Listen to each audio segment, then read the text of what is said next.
會有香港壓力應門第5季日常生活與制度第8集榮光在商場。信任信譽作為法權嘅前設基礎，同時又為慈惠同倫理道德打開門路，中介並調和法權各式判例成文法制度同知識，攜手構成理想嘅主權政治。回到現實，身為沉默嘅大多數，喺日常法權制度同知識面前，表現正如富柯所指，柔順嘅身體處處被規訓。德國社會學家魯曼 Nicholas Luhmann 將信任同權力串述起嚟，意思係當我哋對現代科學專業知識等予以信任，換嚟嘅係順從呢啲科學知識。以前同同學講，我哋對香港城市各式建設嘅信任，表現喺我哋唔接受任何損壞或者意外。對魯曼嚟講，社會上各種功能運作相互配合，構成一部運作順暢嘅機器咁，必須先有喺當中運作嘅人對之予以信任。我哋一直以嚟信任香港社會，信任香港作為一副行之有效嘅系統或者制度，而呢個香港功能系統俾我哋唔單止能以信賴嘅日常軌跡，反過嚟更加賦予我哋喺社會及經濟上嘅地位同身份。有幾多個人會同呢個功能軌跡駁嘴同鬧交嘅呢？如果有，又可以堅持幾耐呢？沉默嘅大多數係咪？從另一個角度睇，我都好懶發表文章，但係少數經驗裏邊觀察到好多人比較自傲。喺香港學界裏邊，對文化理論嘅認識相對貧弱，基本上並冇類近嘅本土出版分類，所以揾嚟嘅評核者只能夠話你嘅作品達唔到佢自身嗰份嘅要求。文言類方面又有好多誤讀錯解，好似被問到從未見過呢種用語，要求改寫。想提出嘅係，人喺乜嘢社會及經濟位置上，即如有某啲才幹或者專業知識，根據德說圖，呢啲嘢都會被換算為權威。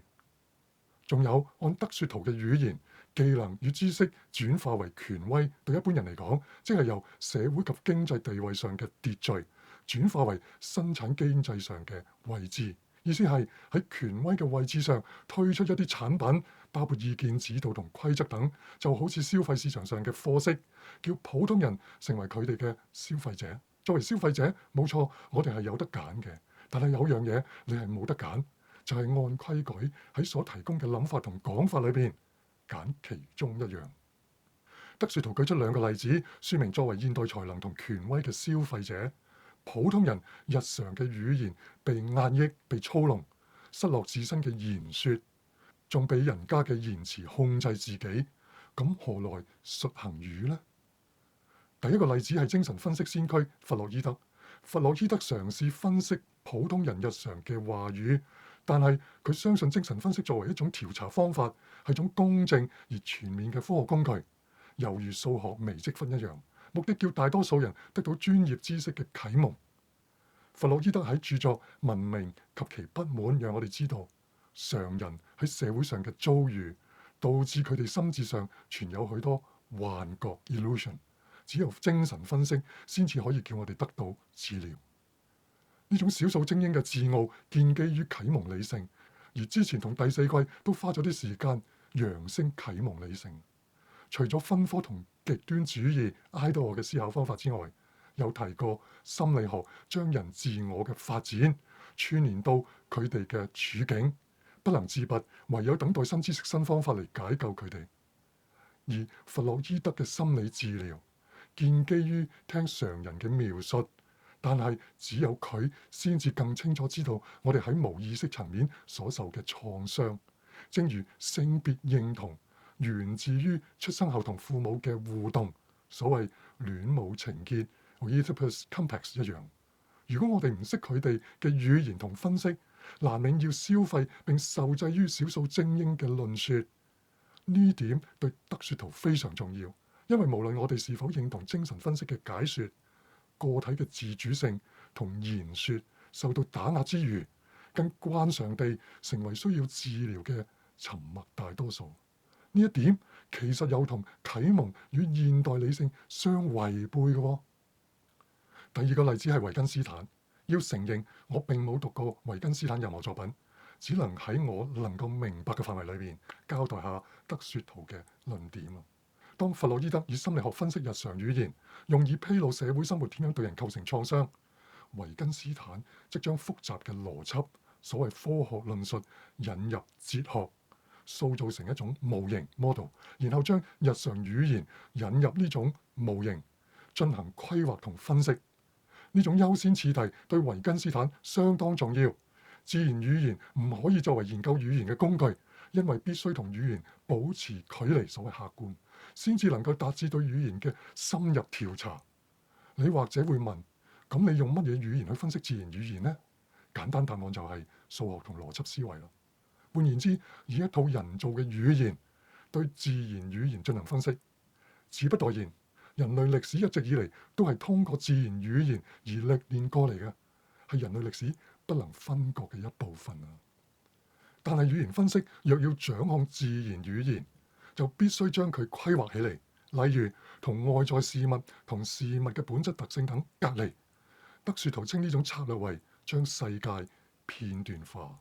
或者講只有事實 facts， 連喺語言以外嘅事物都視為不同分類下嘅事實，並冇整體嘅真理可言。所以現象學家馬勒龐蒂 Merleau-Ponty 稱語言分析哲學為世界的散文，只係將不同範疇裏邊嘅語言點樣運作話你知而已。至於不同範疇之間嘅語言，則保持為無關嘅碎片，相互排他，頂多按寄予嘅社會分層將佢哋分級起嚟。最近香港有位著名嘅語言分析學教授離世，不禁叫我哋留意語言分析嘅影響。語言分析方法務實，幫助人科學地、邏輯地評估事物並作出決斷，相當吸引。但係作為世界片段式嘅散文，唔好講鳥瞰整體嘅視像，連任何眼下目前睇唔到嘅事物都會大近視。香港近嚟發生嘅大近視，是否都係因為好多香港中流砥柱都係太務實、太短視而導致嘅呢？呢點我唔想逼人太深，但係當我哋一旦將斷片嘅事實串實起嚟，例如唔單止講民主符合中環價值，進而講民主同中環價值都要建基喺對有機共同體信任、慈惠同包容嘅基礎上，會唔會就被罵左膠不值一晒呢？當我哋日常語言呈現嘅思路秩序同軌跡，將人禁制喺碎片式嘅生活圈子，人喺圈子之間遊走，唯一共同之處，好聽就叫務實，以實力換嚟權威，值得自傲；唔好聽就係促成香港被碎片化嘅源頭。德雪圖批評專業知識無數日常語言規範閒話家常，叫個體同群體都受到制裁。咁佢有乜建議呢？佢引用南美嘅經驗，指證常人抗爭一定被強力打壓而失敗。喺日常語言運作裏邊，佢仍然睇到一啲可行嘅方案。竅門就係拿捏廣角鏡式嘅真理，奇蹟般嘅真理，並非建基於某種象徵真理嘅信念，反而接連於對事實嘅分析，分析事實當中或背後嘅事理，尤其是故中嘅動力同呈現出嚟嘅權威與威權，並以抗對嘅政治意識同取態回應，正如德雪圖以上對日常語言嘅揚聲一樣。宏福苑大火期間，有位網民輕彈：何以這土地淚在流？對我嚟講，單就呢句就係對抗片段務實同自傲嘅專家議員最佳嘅成語。願榮光歸香港，作為眾多無國籍人士流亡者嘅國歌，並冇提出模糊嘅信念，反而呈現住對事實嘅陳述、事實嘅分析以及政治視像。最抽象嘅表述當然就係榮光。榮光作為可見嘅視像，光譜涵蓋住土地與眾人，恐懼與信念，午夜同角聲，抗對嘅勇氣與智慧，光復嘅革命，一連串奮鬥嘅歷程，以及民主自由抗爭同犧牲嘅故事，一言蔽之，講述嘅係香港人不受禁閉嘅術行語，而所歌頌嘅榮光係喺商場內一群偽消費者嘅禮讚。將商場再生產成為真理嘅空間，奇蹟般印記住心口如一嘅應信，有效期比大近視嘅人長命得多。所以